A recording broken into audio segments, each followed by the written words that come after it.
Alors que maintenant, il y a un mec qui vient m'expliquer que j'ai mal fait mon truc, je lui dis: «Allez se faire cuire le cul» et je m'en fous. Donc je pense qu'il y a une grosse différence sur l'âge que tu as et l'expérience que tu as, quoi. Mmh. Qui est vraiment la cinquantaine, c'est comme une seconde adolescence équipée d'un cerveau, elle dit. J'ai trouvé ça assez drôle.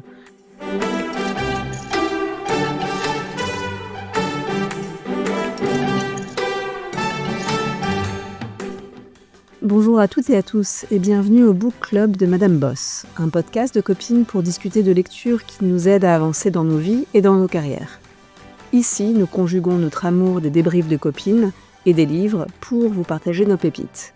Biographie, mémoire, business book ou encore livres de développement personnel. Rejoignez-nous pour des débats animés autour de ce qui nous a inspirés ou au contraire énervés dans nos lectures. Et n'hésitez pas à consulter notre site internet et nous y laisser un message sur madameboss.fr. Je m'appelle Agnès et je suis ravie d'être accompagnée par mes incroyables copines et co-animatrices, Hélène et Marie. Cette semaine, on a lu La femme invisible de Maïtena Biraben. Marie, est-ce que tu peux nous en dire un peu plus sur ce livre ?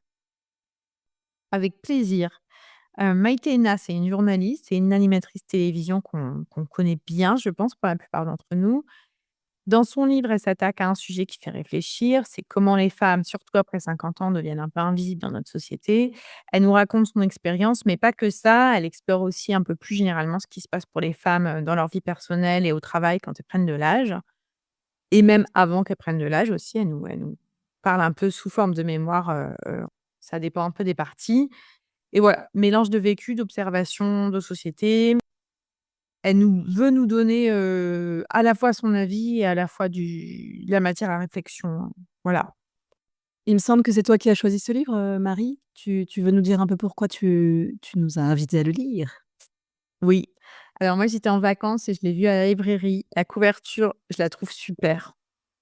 Il m'a vraiment donné envie de lire le livre. Donc Maïtena, regarde vers l'avenir, les 2 mains derrière la tête avec ses tatouages, sa cotte de maille, son rouge à lèvres, voilà. Donc j'avais envie de le lire. Maïtena, j'aime bien. J'avais envie de l'écouter un peu voir ce qu'elle avait envie de dire et un peu kiffer.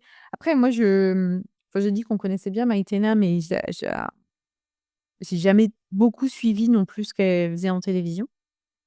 Hem, donc j'étais pas trop sûre de ce que j'allais entendre, mais pour m pour moi, je la prends pour quelqu'un d'assez authentique et donc j'avais envie de lire ce qu'elle avait à dire. Et de manière générale, comme j'approche la quarantaine, ce sujet de comment, on se voit vieillissante, par quoi on passe, qu'est-ce qui se passe un peu derrière ce voile, hem, quand même, m'intéresse pas mal, donc je vais vraiment tourner la tête un peu de ce côté-là. Et voilà, je pense que globalement, j'en ai eu pour mon argent. Je suis contente d'avoir lu un peu, et passé un moment avec Maïtena.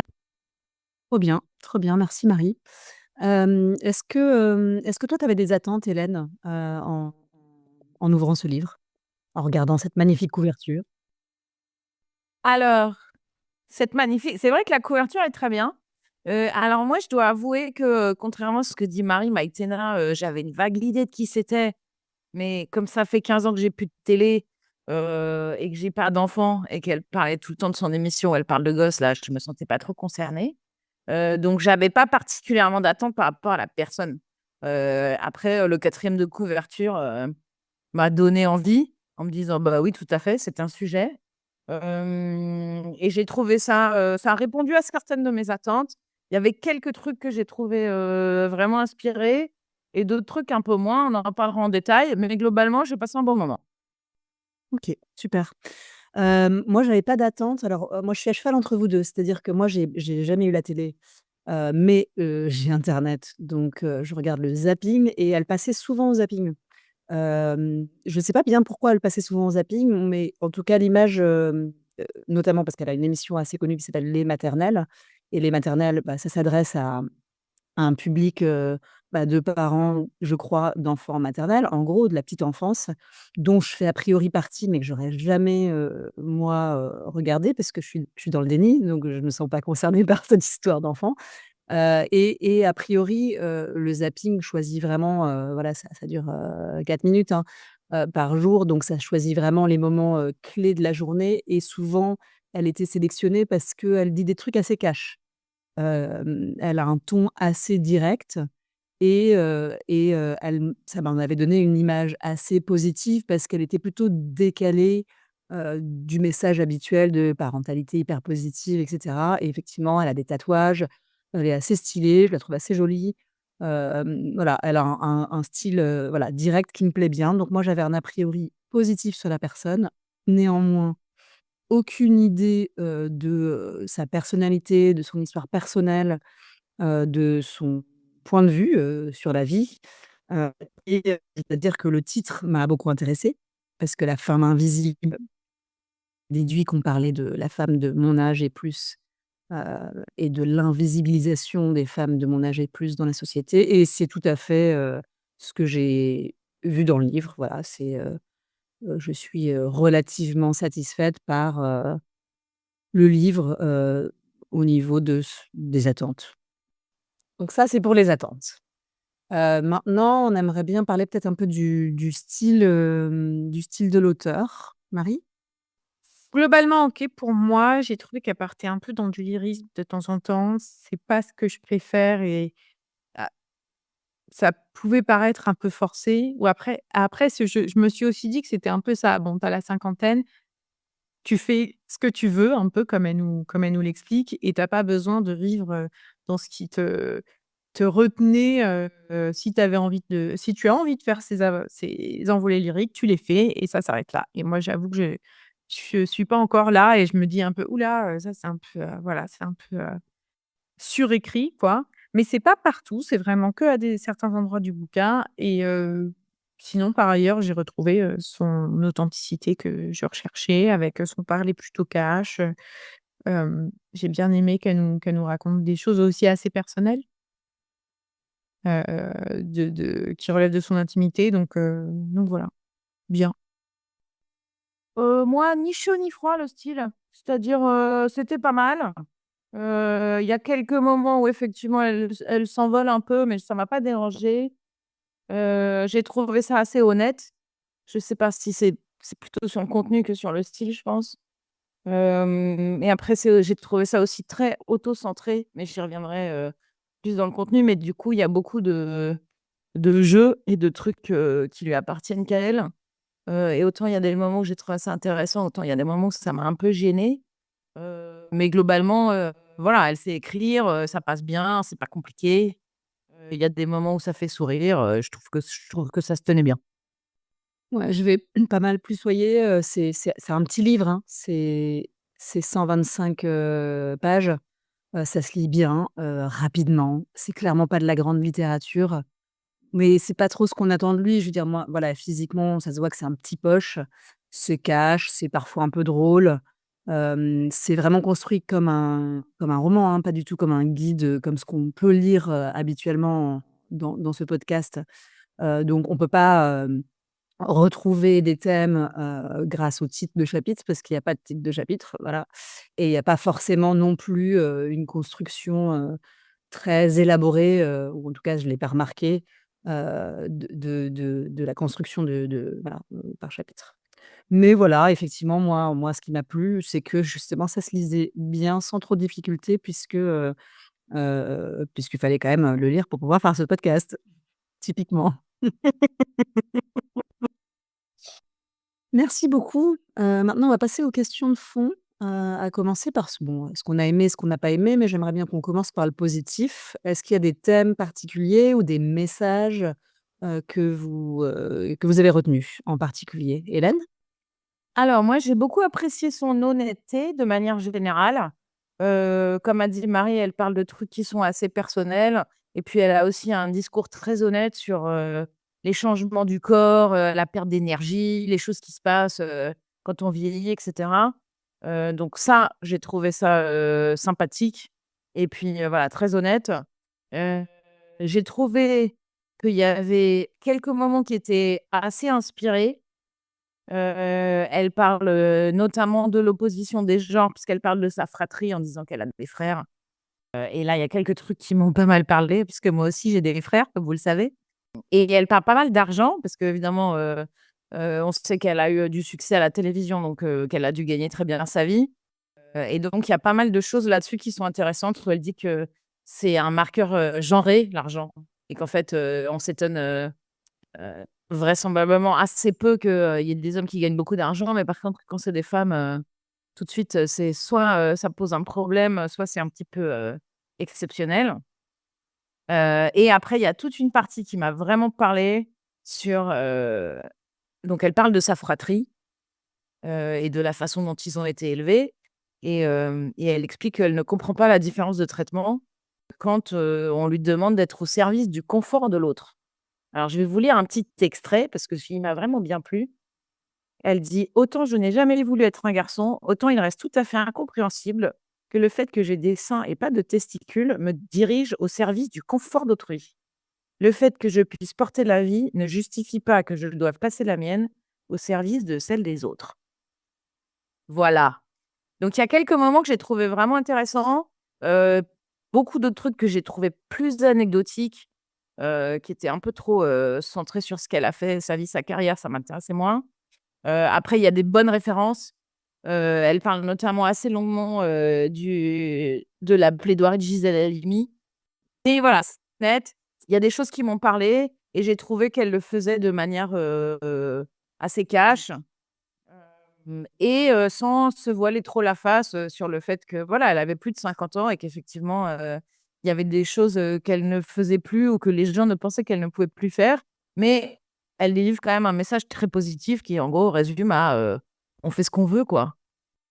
Yes, yes, je suis d'accord avec tout ce que tu as dit, Hélène, et moi, ce qui m'a le plus plu, c'est vraiment ce message principal, hein, qui est vraiment la cinquantaine, c'est comme une seconde adolescence équipée d'un cerveau, elle dit. J'ai trouvé ça assez drôle, et c'est pas, la seule à traiter ce sujet. Je trouve qu'on a un peu de la chance parce qu'on arrive, à, la quarantaine, cinquantaine en même temps, enfin, juste derrière, quelques premières res grandes gueules dont elle fait partie, dont font partie aussi Florence Foresti. Elle parle de 50 ans comme l'adolescence avec une carte bleue, ce qui est également assez vrai, je trouve.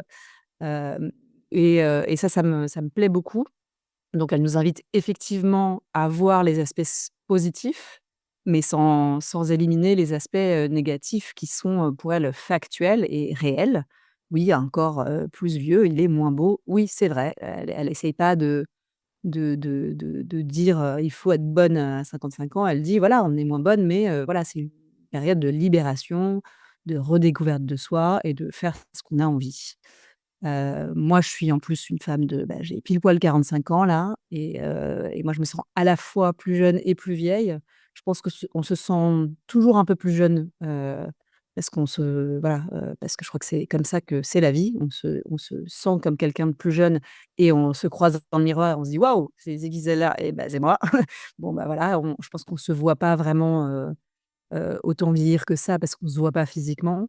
Mais moi, en l'occurrence, je me sens aussi un peu, plus âgée que mon âge, parfois et souvent même, parce que ça fait un moment que je m'intéresse à des femmes plus seniors, celles qui sont passées, comme on dirait, de l'autre côté, et qui sont plus sur des sujets, où, c'est le couple, faire ou élever des enfants qui sont au centre de leur vie, et qui, je trouve, sont sur des sujets plus intéressants. Donc, dans ce sens-là, j'ai trouvé que ce livre, il correspondait un peu à ça. Elle parle de toutes les choses plus intéressantes et plus profondes qu'on peut être amené à vivre et à penser, au-delà d'un certain âge, quand on est moins justement occupé par ces tracasseries, hein, ces tracasseries de la séduction, faire ou pas faire de gosses, et cetera. Après, elle parle beaucoup de l'invisibilisation des femmes, et qui est une réalité. On prend des femmes de 20 ans pour, jouer des femmes de 30, et des femmes de 40 pour jouer les grands-mères quand même à la télé, donc c'est quand même un peu catastrophique. Ce qui fait qu'il y a assez peu, de modèles, de 45, 50, 55 ans.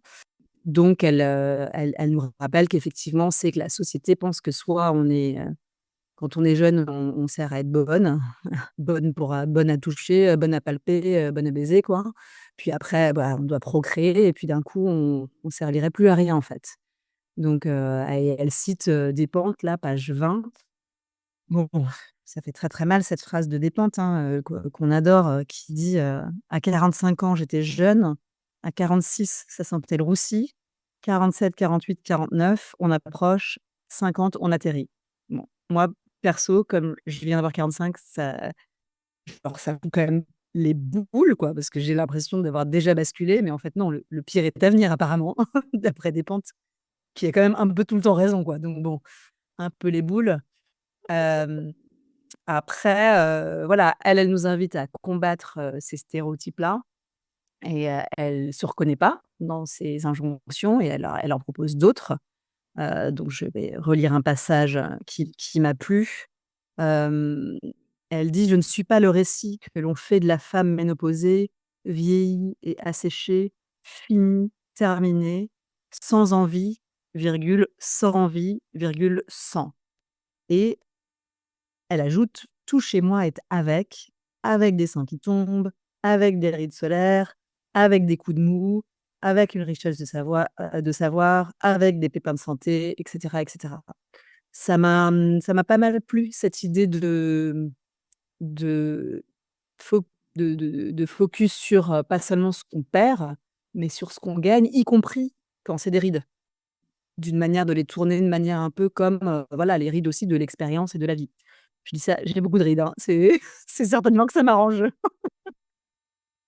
Et voilà et je vais clôturer en disant, voilà, elle nous invite, à aussi se aider la nouvelle génération à se défaire de toutes ces injonctions, mais pas forcément attendre 50 ans et je suis assez d'accord avec elle, c'est-à-dire, moi, voilà, j'ai une fille de 10 ans, je trouve ça intéressant de pas lui montrer que c'est seulement, à 45 ou 50 ans que d'un coup on se défait de toutes les injonctions sexistes, voilà de par lesquelles nous, notre génération est passée, mais je souhaite vraiment que la génération d'après s'en défasse, beaucoup plus tôt et cette dernière phrase qui a retenu mon attention, qui est qu'on passe notre vie à s'adapter au monde extérieur et à ses injonctions, et elle nous invite à dire: «Bah non, maintenant c'est au monde de s'adapter à nous» et je suis bien d'accord, qu'il nous fasse bien de la belle place puisqu'on est 50 de la population, française quand même. Donc on est nombreuses quoi, enfin, féminines.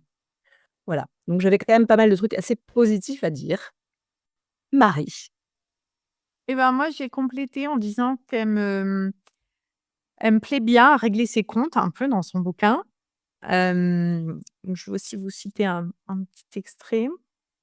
Elle est longue la liste de ceux qui ont tenté de siffler la fin de ma récré, en particulier dans le milieu professionnel, y compris des gens intelligents. Et ces personnes-là, je les méprise. Il est fort ce mot, mais juste. Ils m'ont regardé en me réduisant à ma situation civile et en pensant mater mon exotisme, mon indocilité. Tout ça entre guillemets. N'étant pas une jument, je n'ai pas à obéir entre guillemets à qui que ce soit et je les estime donc à la hauteur où ils se placent, celle de mon mépris. Voilà. Ça, j'ai trouvé ça pas mal. Et je trouve que c'est bien aussi, en fait, de régler ses comptes, surtout qu'on sait comment on a grandi, hein. Fallait être gentil, fallait pas, se plaindre, s'énerver, tout ça. Donc au final, on quand est-ce qu'on peut régler ses torts? Voilà et je trouve que ça c'est bien qu'on commence à le faire et alors je ne sais pas si vous avez vu, mais Shannon Doherty, paix à son âme, qui nous a quittés à 56 ans d'un cancer du sein, avant son décès, elle a enregistré un podcast où justement elle revoyait un peu, pas mal de relations de sa vie et entre autres des gens avec qui, il y avait eu des hauts et des bas et donc elle voulait aussi s'expliquer là-dessus et apparemment elle explique aussi qu'il y a certaines personnes qui ont refusé je l'ai pas écouté, hein, je viens d'apprendre l'existence du podcast et elle explique que certaines personnes, bah, ont refusé en fait de venir, s'expliquer, et que d'autres sont venues et que ça voilà, ça permet aussi à tout le monde de clôturer un peu des choses et ou pas et qu'au moins les choses sont dites, quoi. Et donc je trouvais ça assez fort. Je pense que j'écouterai, ce qu'elle nous raconte un peu dans son podcast. Mais bref, pour en revenir à Maïtena, elle nous parle aussi du procès qu'elle a gagné contre le patron de Canal, qui a duré 8 ans, donc qui a pas dû être facile, mais qui nous remplit de joie quand même, quand on sait qu'elle s'est pris quelques millions au passage, quand elle l'a gagné. Et voilà, j'avais un doute au début quand elle commence à régler ses comptes, je me suis dit: «Ouais, est-ce que ça va me plaire ou pas?» et en fait non, j'aime bien. Je pense qu'il faut le faire et que c'était certainement le bon moment aussi pour elle de le faire, elle a pas fait de manière trop dégueulasse, mais elle a quand même dit ce qu'elle pensait. Est-ce que tu vas, Marie, préparer, une petite version à toi de ce podcast dont tu nous parles, à inviter des gens pour leur dire ce que tu as à leur dire? Alors, je ne sais pas si je ferai ça, mais en tout cas, j'ai beaucoup de notes. Heu, je sais qui est sur la liste et ce que j'ai à leur dire, quoi. À peu près, quoi. Une longue liste. Voilà. En tout cas, les sujets sont Mmh. préparés. OK. Eh bien, merci Marie pour, ces informations. On va peut-être passer maintenant à ce qu'on n'a pas aimé. Hélène? Alors, moi, je vous ai dit les quelques trucs qui m'ont bien plu, mais globalement, j'ai quand même trouvé ça un peu décousu. Il y avait pas de structure, à franchement parler. Et il y avait beaucoup de contenu que j'ai trouvé, sympathique, mais anecdotique. C'est-à-dire qu'elle nous raconte des anecdotes, des moments de vie. Il y a 12 000 références sur ces trucs de la télé. Alors moi, ça me passe complètement au-dessus vu que je regarde pas la télé, ça fait bien longtemps.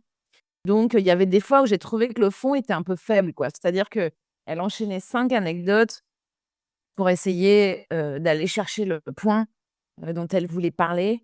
Et il y a des fois, voilà, j'ai trouvé que c'était un peu auto-centré et comme elle cite quand même, Simone de Beauvoir, et Gisèle Halimi, elle aurait peut-être pu aller chercher d'autres exemples pour appuyer son propos.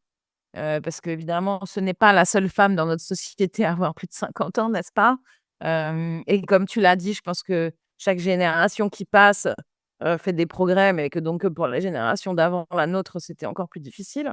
Et donc voilà, j'ai trouvé que c'était un peu pas trop structuré, un peu décousu et il y avait quand même alors, comme on a dit, le bouquin est assez court. Si elle en avait enlevé les anecdotes ou une partie, il resterait peut-être pas grand-chose.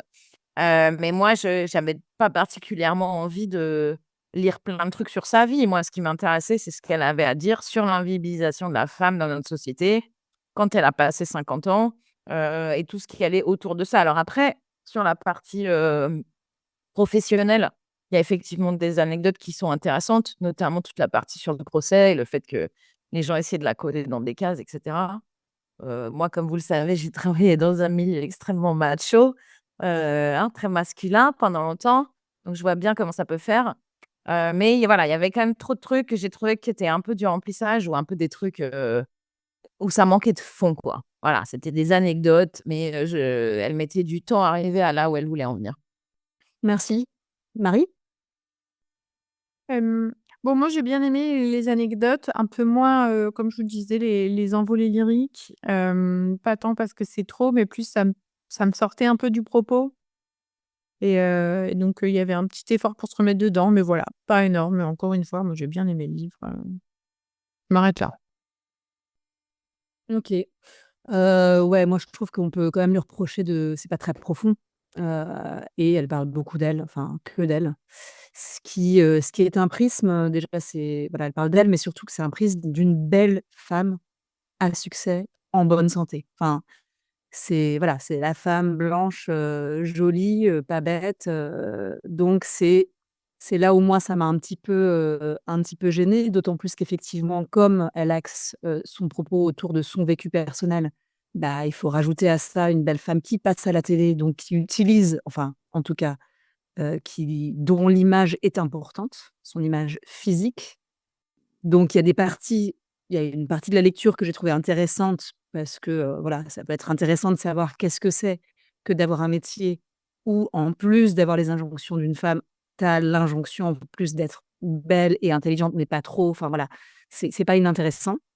D'ailleurs, elle dit elle-même, qu'à un moment donné, elle se dit: «Je dois m'acheter un cerveau pour passer de, la présentatrice jolie à la journaliste donc intelligente» et que c'était obligatoire pour elle de faire ce pas parce qu'en fait sinon, son métier s'arrête. Elle est obligée de s'upgrader intellectuellement ou au moins de changer un peu son image, pour pouvoir coller à cette unique carrière possible pour elle. Elle ne peut pas être une présentatrice jolie de 50 ans à la télé, ça n'existe pas.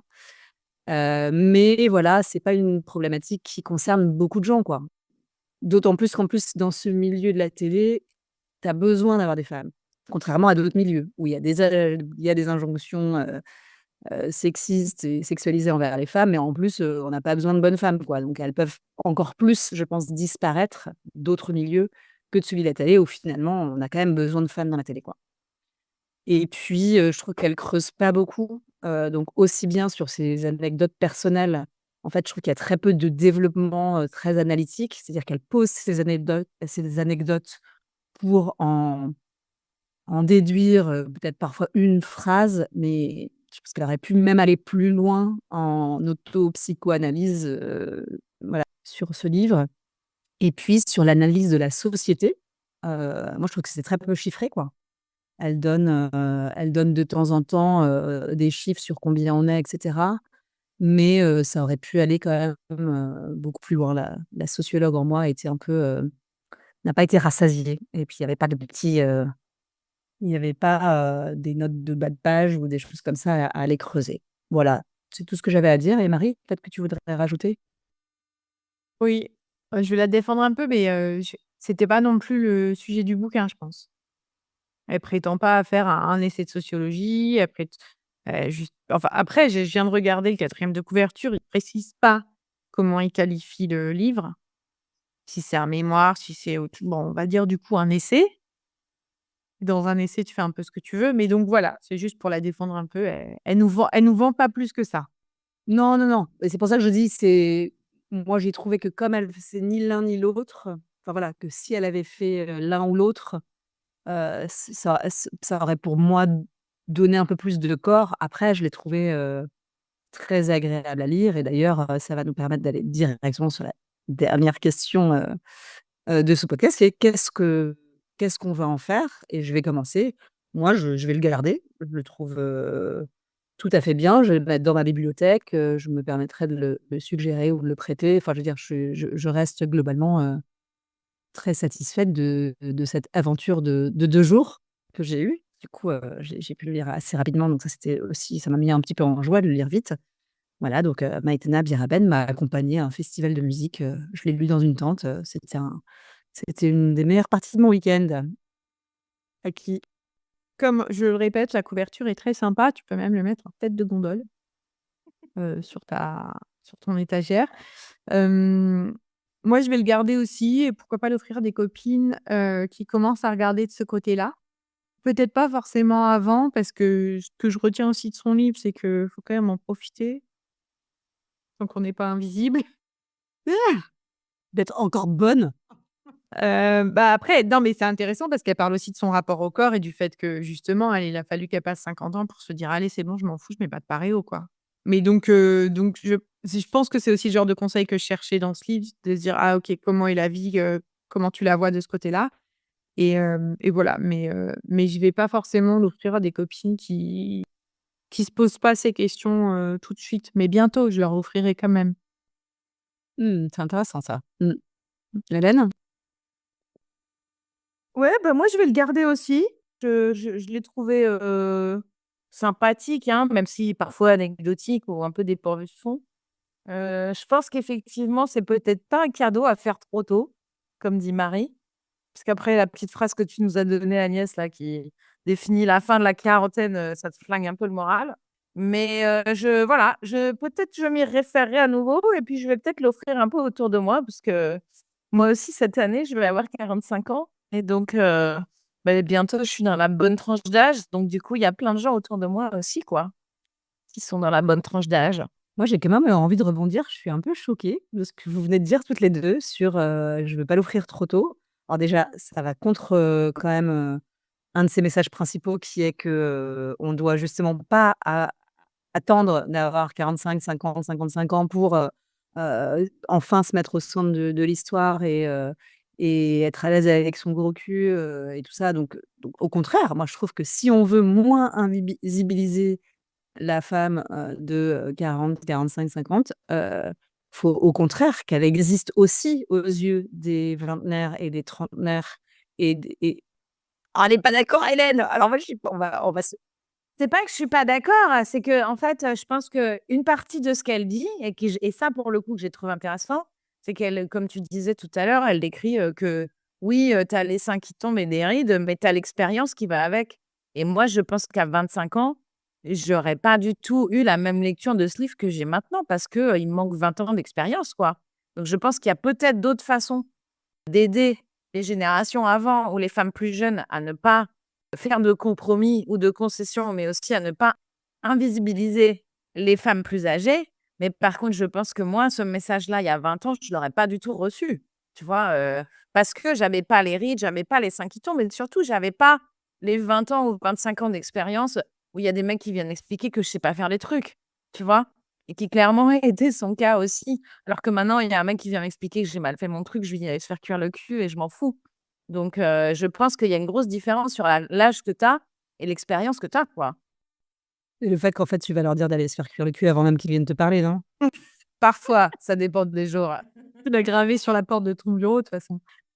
Je suis d'accord avec ce que tu dis et je me défends en disant que si je dois offrir un livre de quelqu'un de plus de 50 ans, ça sera Maïtena plutôt qu'un vieux mec blanc, quoi.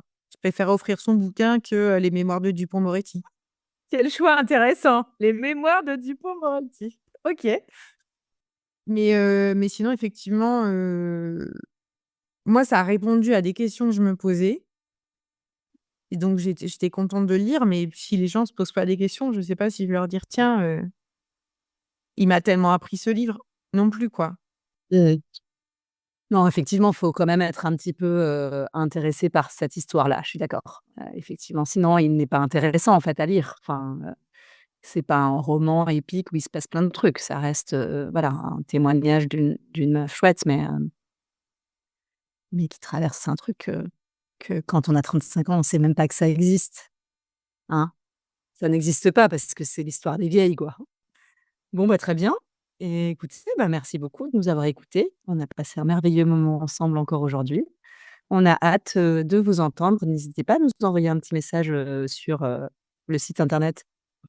Merci de nous avoir écoutés.